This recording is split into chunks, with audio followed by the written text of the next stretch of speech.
Hello and welcome to the Squared Circle Psychobabble. My name is Michael Valenti. This is Ralph Valenti for the best conversations in AEW, WWE, NXT, and New Japan Pro Wrestling. Make sure you subscribe and hit that bell for notifications. So Ralph, it's another Thursday, which means it is another Wednesday Night Wars review where we review AEW Dynamite and NXT on the USA Network. And we'll start off with the ratings because, of course, that's the biggest thing when it comes to the Wednesday Night War is who won the ratings. And again, AEW wins the ratings. Really not losing any viewership. They dropped from 1.018 million to 1.014 million. So essentially only 2,000 viewers from last week that they lost. So it's about less than 0.5% of a drop. But NXT, on the other hand, they go from 790,000 to 719,000. Right. Huge drop there for NXT. Would you be concerned if you're NXT, WWE, Triple H, Vince McMahon? Should there be a concern?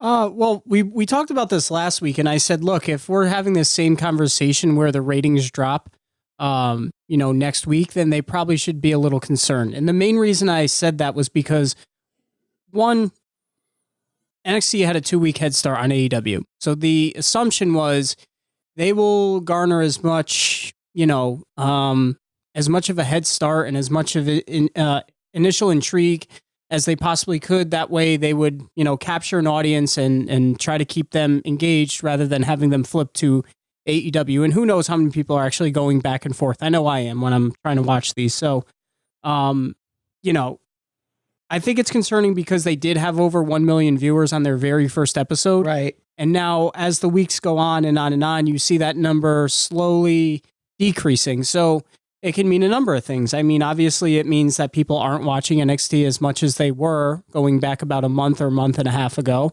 And it could also mean that people are choosing AEW over NXT because the show seems more intriguing for whatever reason. And, I think a good majority of individuals who watch AEW probably are also fans of NXT because it is very different from Raw and SmackDown, and people who have issues with Raw and SmackDown typically don't share those same opinions of NXT because it is, in my opinion, a much better product. So, yeah, I think to a certain extent, they should be slightly concerned with this. I would have been concerned if this was back in 1999, where the only way you could watch NXT is if it's live on a Wednesday night. The way technology is today, you have the DVR, and I think a lot of people, and comment below if you agree with me on this, most people are DVRing NXT because AEW Dynamite, you have to watch live. Yes, there's the re-air at 10 p.m., but I think most people want to watch it live at 8 o'clock. NXT, they have not given you that sense of urgency yet to, oh my God, I have to watch this live. And I think that's actually part of the problem because AEW to me still kind of feels, it definitely has that can't miss feeling. Like you want to watch it every single week because it feels fresher. They're building new stars. They're able to make certain guys feel important. They have, in my opinion right now, they have stars that are much bigger than the main guys that are in NXT right now because a lot of the main guys that were in NXT got brought back up. Larger crowds where we know in Full Sail University, it's a much smaller crowd. Right. I think that plays into it. I think AEW right now, it just seems like the more important show. And as long as AEW feels like the A show or the more important show in comparison to NXT, that to me is a problem if you're WWE because that essentially means you're playing second fiddle to AEW. True. And I also think part of the problem is the fact that even if you don't DVR NXT, you could watch it on the WWE network the next day. I know AEW at least put the first episode on TNT's website. I don't know if they're doing that with each episode. I'll have to check TNT's website after we're done recording here. But I think that also plays into effect. Like basically WWE is allowing people to watch AEW because they know they can watch NXT whenever. And as long as the money's coming in from the USA Network and the viewership is around that 700 to 900,000 viewership, I think they're going to weather the storm and eventually maybe, kick it up a notch once things are a little steady and we know exactly where we're going. Right. But then again, AEW is that fresh, new, hot thing. that everybody's enjoying right now. So as long as they're doing that, they're going to keep winning, and maybe NXT is just, keeping themselves in the back burner and waiting for the later rounds. If you were to say. Yeah, and it's not like NXT has been particularly bad, because it's actually been very good. The in-ring work is good. The production value is very good, but at the end of the day, it just seems like, in my opinion, AEW right now is the must-see show. And for whatever reason, NXT just doesn't feel like it's at that fever pitch or at that level right now. Would you say that we should kind of hone down on the Wednesday Night Wars talk then, given that AEW has such a huge advantage right now in the ratings? Well, right now they have an advantage. I mean, I think we know for a fact that Finn Balor is going back to NXT. Right. The question really is, how long is WWE and NXT willing to put up with that? Yep.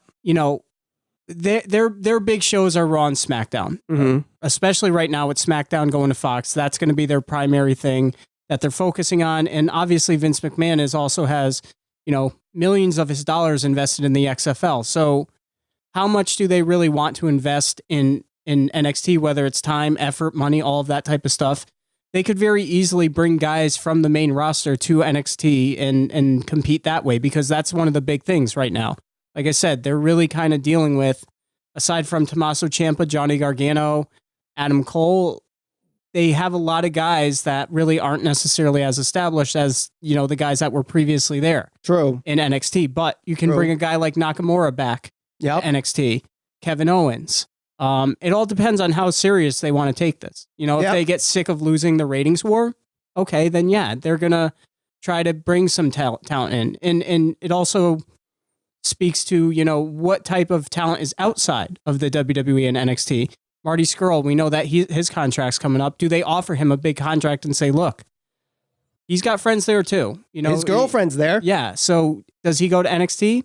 It's possible if they want to compete. I mean, that would bring something fresh to the table, of course. So True. You never know. No. I do think they have to get at a Full Sail if they want to compete. Yes, though. I think that's a big thing. And I heard after the October 2nd episodes that people in NXT were saying to different outlets that it is a necessity to leave Full Sail, because it's a different, you're limited. It's a different monster now. So. Yeah.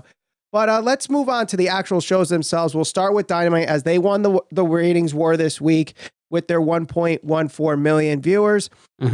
Some great matches on this card, and most of them delivered as expected.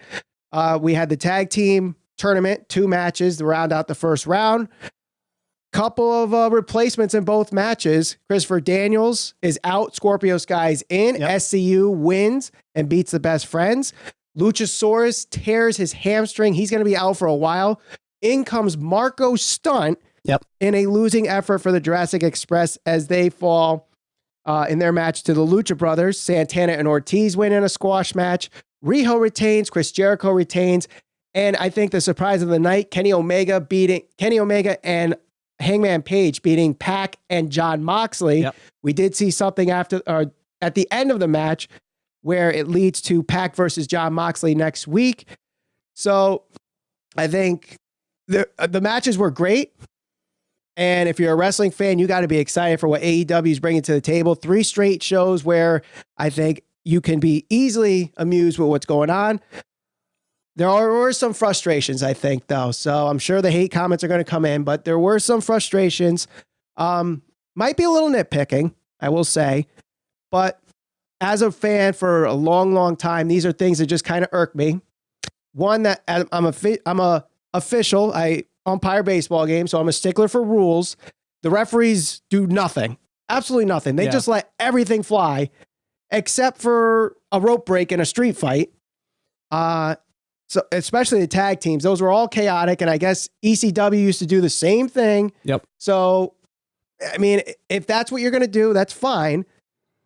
At least they're keeping it consistent. They are keeping it consistent. They absolutely are not enforcing the rules, especially in a tag team match. And that was something going back to one of the first pay-per-views that they had that I actually mentioned on the show. I said, what's the point of having a tag match? It seems like people are going in and out. And I think it was the match between the Lucha Brothers and the Young Bucks, their first match. And it was just everybody. It was just chaos, you know. And It was a little hard to keep track of. Who's the legal man? And it's not. It doesn't make the match bad, but if it's a tag match, the whole purpose of it is to kind of build the intrigue and build the drama for that hot tag or something like that, to build towards that moment so the crowd can get into it and then get fired up. True. For the comeback. You kind of lose that a little bit when it's just sheer chaos. Right. I mean, not bad matches, but are you going to enforce the rules or you're not? And if you're not going to enforce the rules, is AEW go by a different rule book than just about every other wrestling promotion that there has been? Right. No, that's true. And like I said, that this has happened in the independents. It happened in ECW where really there weren't tags, but guys could just come in, but there were legal men. It is a little confusing, but I think if they just keep it consistent and the fans are okay with it, I guess I could be okay with it. It's not the worst thing that can happen, but it is just, as someone that has been watching for many, many years, just something that I was frustrated about. Mm-hmm. And I think a lot of people on social media were also frustrated at the fact that there was a rope break in the Philly street fight between Darby Allin and Chris Jericho. But again, with all that said, it's not as bad as the ending to Hell in a Cell. No. Definitely not. That was one of the things I was thinking, the rope break thing to me, it certainly didn't make sense, but okay, I'm willing to overlook that in comparison to what we saw at Hell in a Cell. Right. Of course. Now on to the positives and the speculations and the good things that happen. I think with the tag team tournament, I think both teams that won, I think were the right decision. I don't think people wanted to see Best Friends versus Dark Order again. Mm-hmm. With Luchasaurus out, I think that gave them kind of a blessing in disguise to not have to worry about protecting them if they lost, because the majority of the match was the Lucha Brothers and the Lucha Brothers picking on Marco Stunt for his size. Take it or leave it. I know it's a polarizing subject with Marco Stunt. Is he too small to be in the ring? Does he have a business in the ring? Yes, no. It is what it is. We've had guys like Spike Dudley. We've had guys like Hornswoggle. Mm-hmm. So it's not the first time someone undersized has been in the ring, but it is obviously something that people are talking about. Yeah. And just when you thought the Orange Cassidy thing was going to be the most polarizing thing that people were talking about, mm-hmm. This happens last night and social media just kind of loses its shit because, I think a good majority of the AEW, and this is my problem with it, the majority of the AEW fan base is going to be willing to accept this and point out that, oh, look, he can actually wrestle, right? Now, if you were to compare this to an actual, legitimate NFL professional sport, right? There's certain levels to things. You or I can't just go walk onto an NFL team and say that we're going to be professional football players. True. You have to run at a certain speed, be a certain size, have a certain level of athleticism, and they do that in order to protect people. You can't just take like a 120-pound guy, put him on a football field, have him get hit by a 300-pound man and expect him to get up and be okay, especially after repeated hits. Look, Marco Stunt, obviously he can wrestle. He had some cool spots. I'm not into it. I don't buy it. I think that a casual fan or anybody who's not a professional wrestling fan, if they're going through their TV channels and they see him in the ring, they're going to be like, what the hell is this? Especially the Lapsed fans who are used to larger than life guys, and the knock has always been on guys like Darby Allin, Daniel Bryan, CM Punk. They're not big enough. And then Jungle Boy was like, okay, he's not big enough. And then you have Marco Stunt, and now everybody wants to give him a pass. That guy's going to hurt himself. He already has. He's going to fucking hurt himself.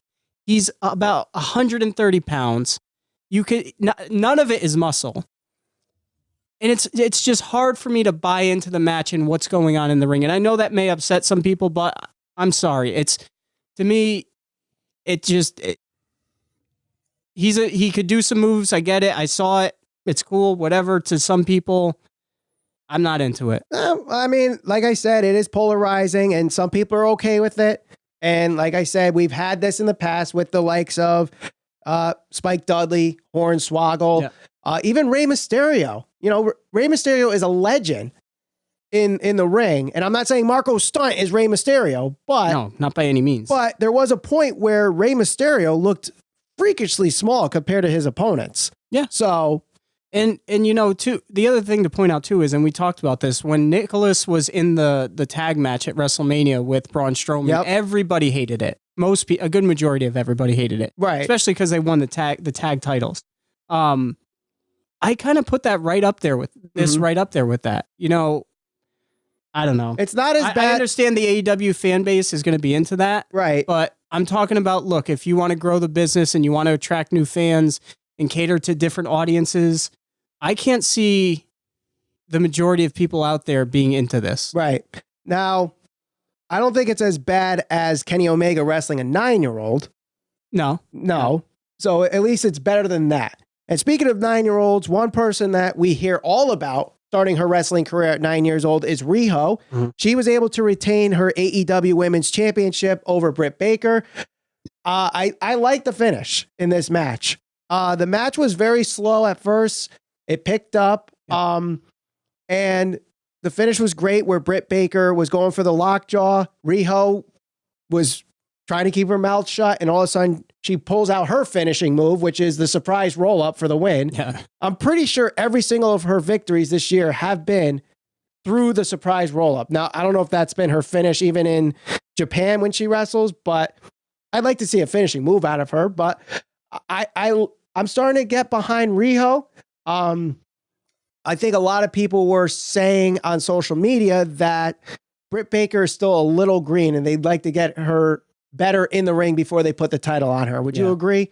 Yeah, I mean, I didn't think it was a particularly great match, but I'm a huge fan of a good atmosphere. The fans really can kind of make or break a match. If the fans are into it, it makes the match that much better. Yeah. That's why, if you go back to Money in the Bank when Cena and CM Punk had their match, there were certain spots that were a little clunky and almost a couple botches. And, this match had its moments too, where there were a couple spots that were a little rough, but the fans were into it. And as long as the fans are into it and they're enjoying it and they're going nuts, it helps to overlook some of that stuff. So, I think Riho, she's a sympathetic character that people can get behind and relate to. And I think that's what really helps her get over with the fans. So yeah, I thought it was okay. It wasn't the best. I think Britt Baker has a little ways to go, but it was all right. Yeah, I'm okay with it because the fans are behind Riho, and for her to be the first women's champion and everyone is behind her, it's working so far. So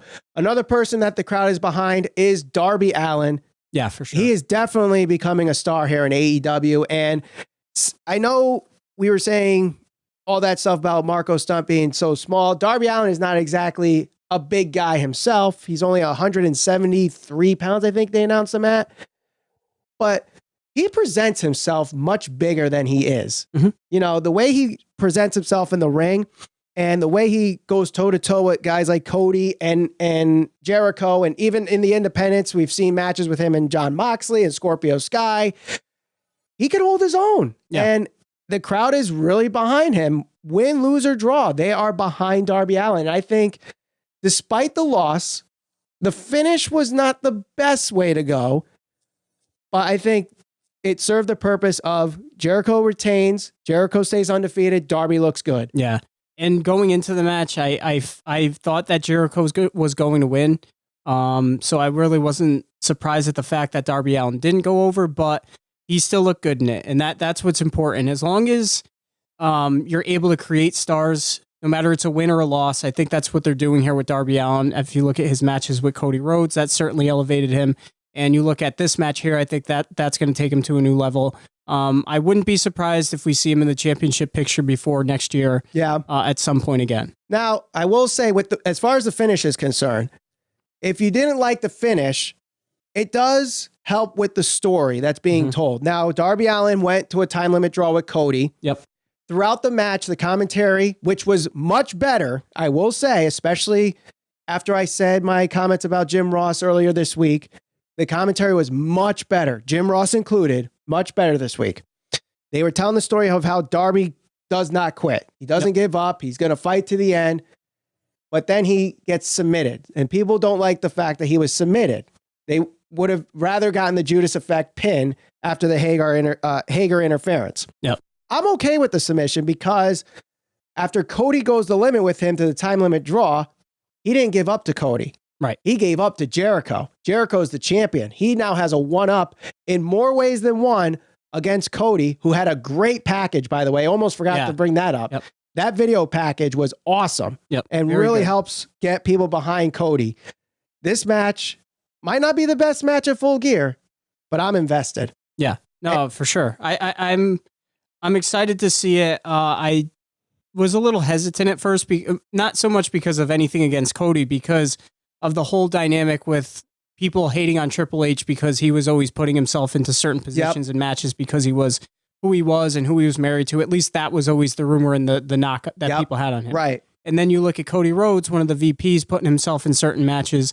But at the end of the day, he's insanely over with the fans. He is. And Chris Jericho is doing a really good job establishing himself again at his age, establishing himself as one of the best heels in the entire industry. So, I'm certainly excited to see that matchup. Yeah, I agree. So, overall, very good show. If I had to give it a 10, something out of 10, I would say it's about an 8. Yeah, would be a solid score. I mean, like I said, the ref stuff, nitpicky type stuff.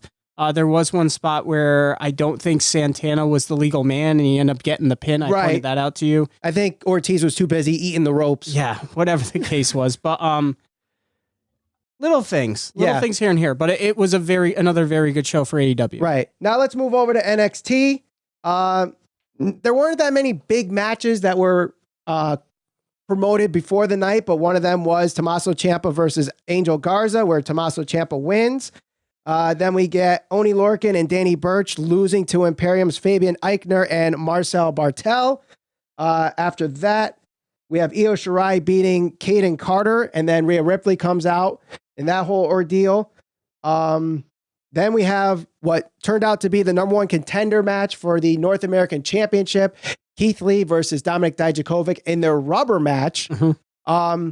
This became a number one contender match because earlier in the night, we saw Velveteen Dream get knocked out by the Undisputed Era to the point where they said he's going to be out for a while. William Regal says this match is the number one contender match. And it ends in a no contest because Roderick Strong interferes, thinking that, hey, he doesn't have to defend the title next week. Regal says, nope, you're defending against both these guys now. So that should be fun next week. A nice triple threat match. Matt Riddle beats Bronson Reed. I like Bronson Reed, and we'll talk about that a little bit afterwards. Tegan Nox beats Taynara. And and then Killian Dain squashes Boa. And finishing out there, Damian Priest beats Pete Dunne. Yep. Big takeaways for NXT. The wrestling was good. We got a little bit with the North American title story going there. We had a little bit with the NXT Championship. The women's division's shaping up a little bit where you got Tegan Nox involved. Dakota Kai's involved. Io Shirai, Rhea Ripley, Bianca Belair. It's starting to form there. Who could be the next number one contender for the women's championship? And Damian Priest, obviously they want to push this guy after beating the guy who has the longest reigning championship of any title in WWE for in the modern era, if you want to say, at 560 days or whatever the number is. But there were some points here where I felt it was a little filler. Yeah. And you know, that's kind of what I was kind of pointing out the last couple of weeks. It's not that it's been bad. It's been very good, but they, for whatever reason, you've got a couple of their big name guys, like your Pete Dunne. He's a pretty well-established guy in NXT, but he did go over to NXT UK for quite some time. Yep. So it's not like you saw him all the time on regular NXT programming. True. Keith Lee, Dijakovic, they're going to be established guys, but they're just not at that point because they weren't given the opportunity to really get to that point. Because they weren't really on many of the takeovers, if any, yet, I don't think. Off the top of my head. Keith Lee might have been on a kickoff, but that's it. Yeah, that's what I'm saying. So with the guys getting called up to the main card, like your Ricochets, your Aleister Blacks, your Andrades, your Nakamura's, Finn Balor's, I mean, if you had those guys in there, hell yeah, this would make things a hell of a lot more exciting on a Wednesday night trying to figure out which show I'm going to watch. True. But right now, as long as AEW has guys like Jericho, Moxley, LAX, Jake Hager, guys like that, established names that make it seem like I have to see this. Kenny Omega, Young Bucks, Hangman Page, guys like that. I'm always going to choose AEW over NXT, at least for right now, despite it being a great wrestling show and everything else. So, like I said, they could very easily fix that, bring some main card guys back down to NXT, but they're not doing that right now. So I think that for me personally, that's what's missing. That's why I'm choosing AEW to watch live rather than NXT. Yeah, I mean, don't get me wrong. The wrestling has been good. Yeah. The matches have been good. I think the stories that they are telling have been engaging. It's just that they're still having a tough time filling out the 2 hours.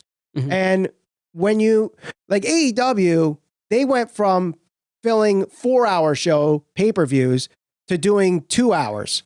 So they kind of had an advantage of, they just had to shorten their show. Whereas NXT, they have to lengthen their show. So how do we fill that second hour? It's not as easy as you think. No. And they do have a deep roster, but the way NXT was working, they didn't really put those guys on all the time. Right. Because you got the big matches on the takeover. Exactly. And I think they still want to keep that by making the takeovers important.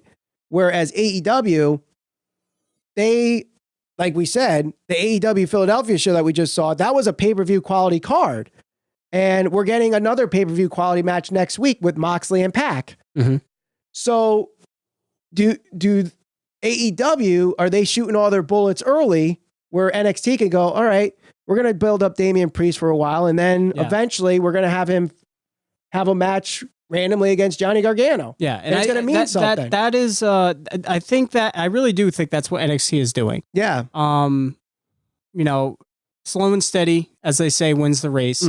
They don't want to give away the closure match, if you will, of Gargano and Ciampa right now, I don't think. But that has to happen eventually because unfortunately it got cut short because of Ciampa's injury. But that's something that I think a lot of wrestling fans want to see.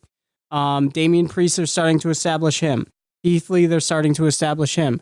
Rhea Ripley coming over from NXT UK, they're going to establish her in the main event picture against Shayna Baszler. So all those things are happening. Io Shirai, her new personality.